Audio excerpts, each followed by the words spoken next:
మెత్తని పక్షులను పోషించుచున్నావు, నిరీక్షణ ద్వారమును నా ఎదుటే నిలిపావు. ఎరుగని దారైనా ఓటమే ఎదురైనా నా ముందు నిలువగా కనువిందుగా మారెను.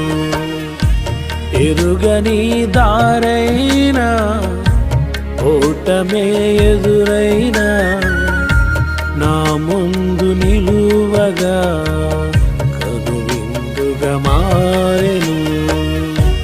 అంకితం దేవా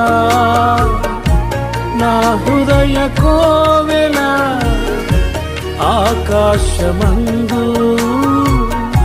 నీవుగాక నేరెవరు.